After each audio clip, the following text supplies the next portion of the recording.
How's everybody doing today? I want a real quick show of double mouse hole set.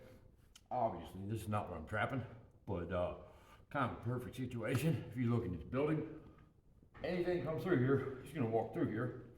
So you can damn near use a blind set.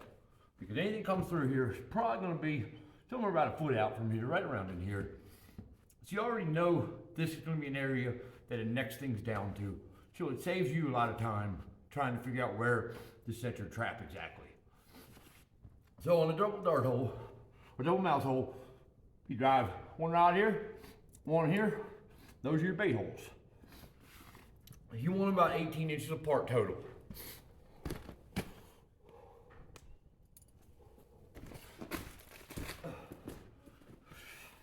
Then you're gonna take your trap. I always sit it kind of like I say a hot dog. So that when something steps in it, and he steps in it and goes down, the jaws come up from the side. Now if he's going this way, it would push his foot up and throw him out of the trap most likely. So we set the trap down. What about there? Like I said, I like about 18 inches. That's pretty close. 9 inches either way. Now obviously I'm not making this perfect. You gotta bed the heck out of these things. And you gotta make sure this trap, it cannot wiggle. It can't wiggle at all. It has to be tight as can be. I usually pack some dirt on this side. I tend to lift it loose, y'all. So that way you can, push everything underneath like this. And so on. And there's a lot of things you can use. I've used coffee filters, pieces of paper, leaves, screen, anything you can think of. That will stop the dirt from getting on the under the pan and stopping the trap from work. I did that wrong. I'd rather go that way with it. Look at that. I also hear a lot of people lately saying something about, man, I'd be afraid to put my hand near there. Well, if you run enough pan tension, you shouldn't have to be scared of it. I mean, if it's around 5 pounds, you're not gonna easily set that off if you just brush your finger like that. That's not 5 pounds. Well, I use a lot of cold shell because most of it doesn't freeze. A whole lot better and easier to wax dirt, but it has to be straight. You gotta string it down. Oh, it gotta be straight. Just do it like that. And it's not from freezing. I mean, it gets negative 50, 60 degrees up here.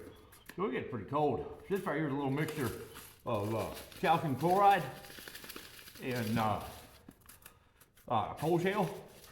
You gotta put that down a little bit like that, and it'll make the set work no matter how cold it gets.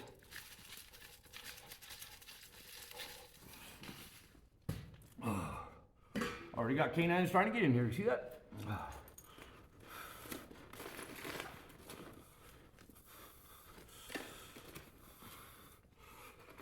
You do not want rocks being on that trap. You do not want that.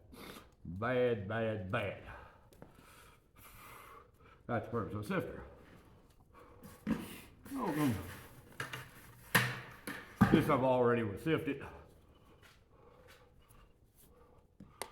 But you take your trap, I make it about the same.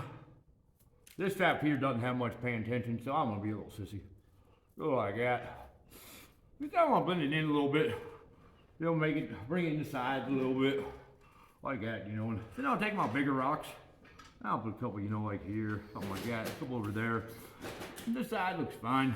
This kind of set up where it kind of has to walk where you want it to walk.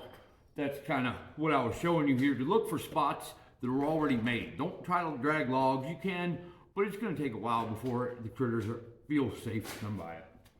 Yeah, we already got the canines coming. Well, we're not going to see if it works. Might get a little bit upset with me. Get back, puppers. There we are. And I put bait in this one and lure in this one, or bait in both of them.